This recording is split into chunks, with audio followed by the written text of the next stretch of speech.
Hello students. Today we will discuss about the remaining part of chapter 7, that is green plants of class 4th from Cordova Science.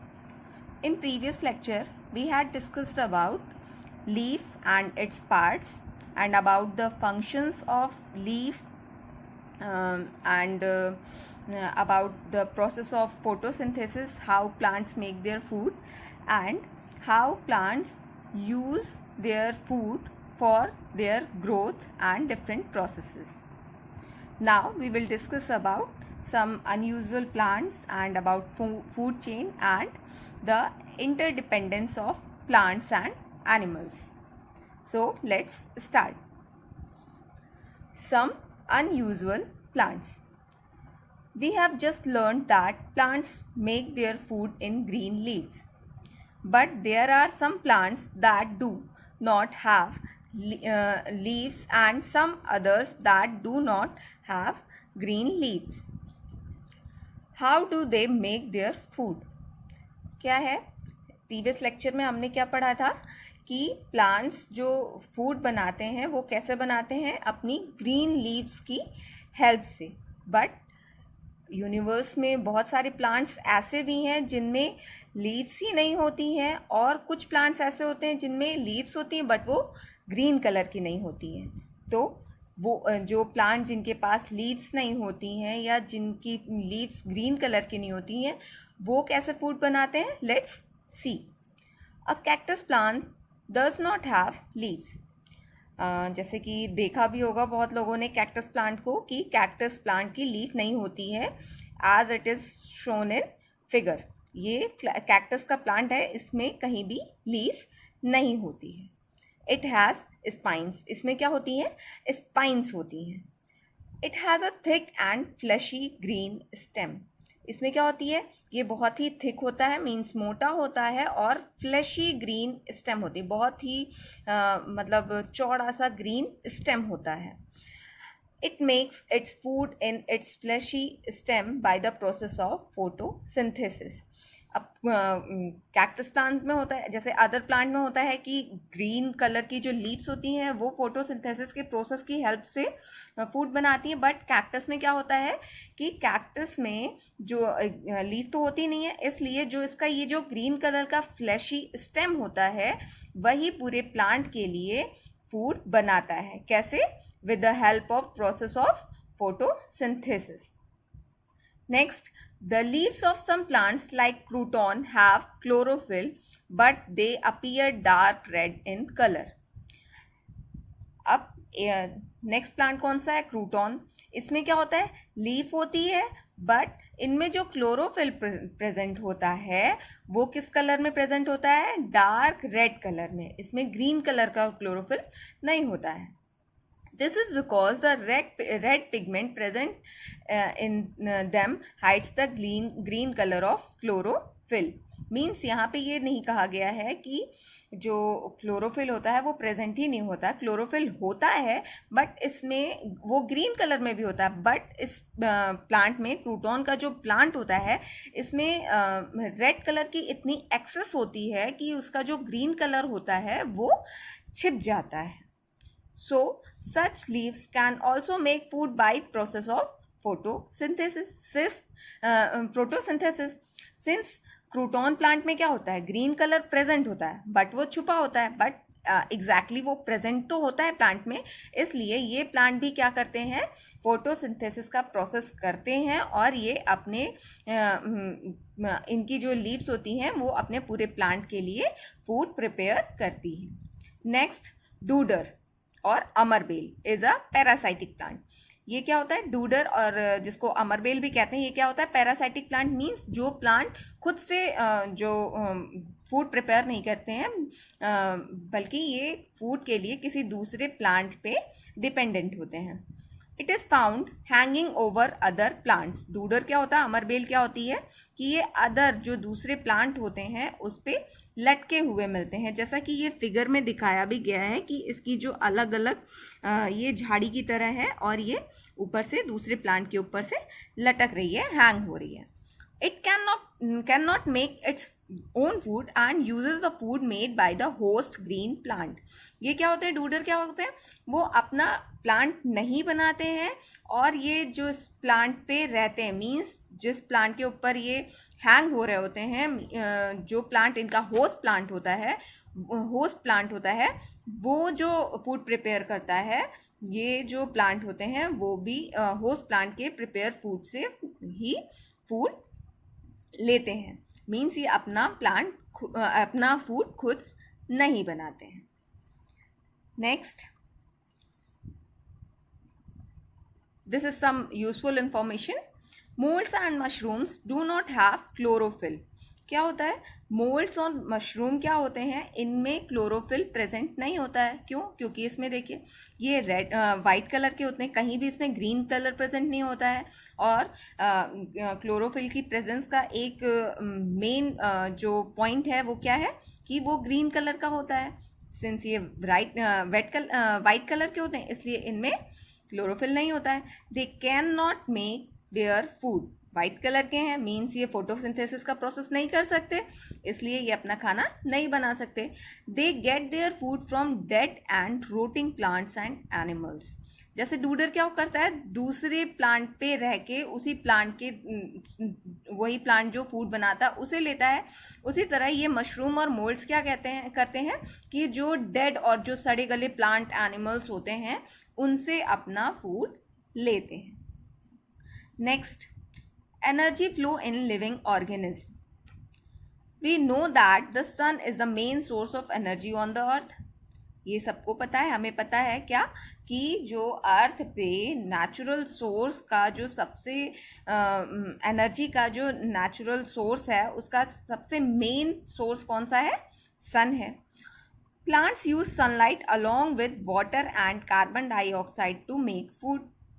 Plants क्या होते हैं, photosynthesis का process explain किया था कि उसमें plants क्या करते हैं, वाटर, कार्बन डाइऑक्साइड और क्लोरोफिल की हेल्प से फूड प्रिपेयर करते हैं. Plants are eaten by herbivores like deer, cows and buffaloes. ये प्लांट क्या होते हैं, प्लांट्स हर्बीवोर्स के द्वारा खाए जाते हैं, वो जो शाकाहारी होते हैं, मीन्स जो फूल, पत्ती और ये सब खाते हैं उनके द्वारा खाए जाते हैं, जिसमें एग्जाम्पल भी दिया गया है डियर, काउ और बफेलोज का. फिर these herbivores are eaten as food by flesh eater like lions and tigers. अब herbivores ने क्या खाया, पेड़ पौधे, फल, ये सब खाए. अब इन herbivores को कौन खाते हैं, फ्लैश ईटर, जिन्हें हम कार्निवोरस भी कहते हैं, जो मांस खाते हैं. तो herbivores को किसने खाया, flesh eater like lions and tigers. Then the flow of energy in the form of food from one living organism to another is called food chain. इस तरीके से क्या हो रहा है, प्लांट से हर्बीवोर्स एनर्जी ले रहे हैं और हर्बीवोरस से कौन ले रहा है, फ्लैश ईटर और कार्निवोरस. इस तरीके से ये जो एनर्जी का फ्लो चलता है, जैसे कि ये एक फ्लो चार्ट भी बनाया गया है. ये क्या है, ग्रास प्रोड्यूसर, मीन्स ये अपना खाना खुद बनाते हैं. This arrow shows that eaten as food by, means ये जो है वो इनके द्वारा खाई जा रही है खाने की तरह, फूड की तरह. इनमें क्या आते हैं, हर्बीवोरस आते हैं. then herbivores are eaten as food by carnivores. यही एक जो फ्लो होता है एनर्जी का, जो फूड के फॉर्म में एक ऑर्गेनिज्म से दूसरे ऑर्गेनिज्म में ट्रांसफर होता है, उसको क्या कहते हैं, food chain. A food chain starts from a producer, that is plant. Food chain हमेशा कहाँ से स्टार्ट होगी, एक प्रोड्यूसर से, मतलब वहाँ जहाँ वो उस पॉइंट पे स्टार्ट होगी, उस ऑर्गेनिज्म से स्टार्ट होगी जो अपना खाना खुद बनाएंगे. Next, interdependence of plants and animals. Plants and animals depend on one another for their survival. Plant और animal क्या होते हैं, सर्वाइवल के लिए एक दूसरे पे डिपेंड करते हैं, जैसा कि अभी ये फूड चेन में भी दिखाया गया था. Plants give food to eat and oxygen to breathe to animals. Plants से क्या मिलता है, जो एनिमल्स को जो फूड भी मिलता है, जैसे अलग अलग वेजिटेबल्स मिलते हैं, फ्रूट्स मिलते हैं, एक तो फूड मिलता है, दूसरा ऑक्सीजन मिलता है जो कि एनिमल्स के सर्वाइवल के लिए मेन पॉइंट है। ऑक्सीजन के बिना कोई भी living being means animal survive नहीं कर सकता, क्योंकि इनहेल करने के लिए ऑक्सीजन गैस की ही ज़रूरत होती है। Animals breathe out carbon dioxide which is use by the plants to make food. अब क्या हो रहा है, प्लांट्स से हमें ऑक्सीजन मिल रही है और हम जो एक्सेल कर रहे हैं कार्बन डाइऑक्साइड वो प्लांट्स इनहेल कर रहे हैं, जिससे उनका फूड प्रिपेयर हो रहा है। मींस एक पूरा एक फ्लो बन गया कि प्लांट्स ने ऑक्सीजन निकाली और ऑक्सीजन क्या कर रहा है, ह्यूमन बीइंग जो है वो क्या कर रहा है, इनहेल कर रहा है। और ह्यूमन बीइंग ने जो कार्बन डाइऑक्साइड निकाली, CO2 निकाली, वो क्या कर रहे हैं, प्लांट्स इनहेल कर रहे हैं। तो ये पूरा एक फ्लो बन रहा है कि ये प्लांट्स कैसे ह्यूमन बीइंग पे डिपेंडेंट है और ह्यूमन बीइंग कैसे प्लांट पे डिपेंडेंट है। This is how plants and animals depend on one another. Balance in nature. A balance between the nature of plants and animals is necessary in nature. अब ये जो plant और animal है इनमें एक बैलेंस भी, नेचर को स्मूथली चलने के लिए नेचर में एक बैलेंस भी ज़रूरी है। और इसमें मेन किस में बैलेंस होना चाहिए, प्लांट्स और एनिमल्स के बीच। What will happen if the number of animals increases suddenly. अगर बाई चांस किसी वजह से एनिमल्स की जो नंबर है वो बहुत सडनली बहुत ज़्यादा इंक्रीज हो जाएगा, तो क्या होगा, प्लांट्स इतना प्रोड्यूस ही नहीं कर पाएंगे कि उन्हें खाने के लिए इनफ फूड मिल सके।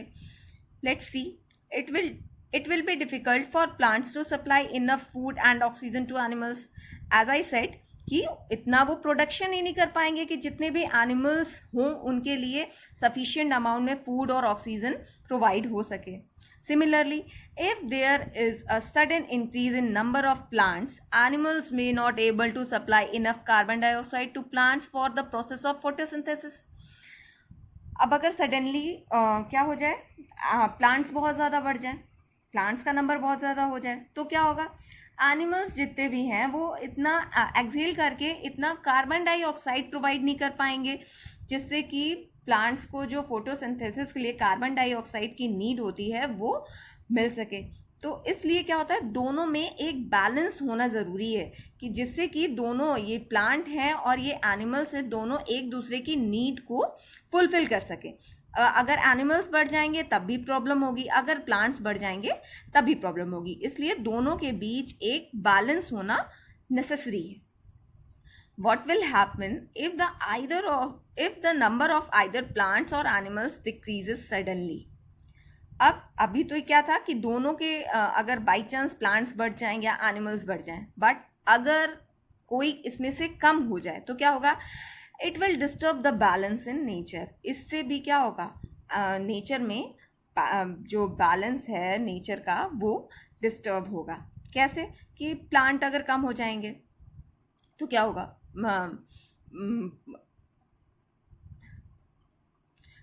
प्लांट अगर कम हो जाएंगे तो तब भी वही कंडीशन हो जाएगी कि जो एनिमल्स प्रेजेंट है उनके लिए फूड प्रिपेयर नहीं हो पाएगा, फूड नहीं मिल पाएगा, वो सर्वाइव नहीं कर पाएंगे। एनिमल कम हो जाएंगे तब भी वही बात है कि अगर फिर वो इनको प्लांट्स को कार्बन डाइऑक्साइड की जितनी नीड होगी वो नहीं मिल पाएगी। इसलिए दोनों में एक बैलेंस होना बहुत ही ज़रूरी कंडीशन है। To maintain this balance we need to protect both plants and animals.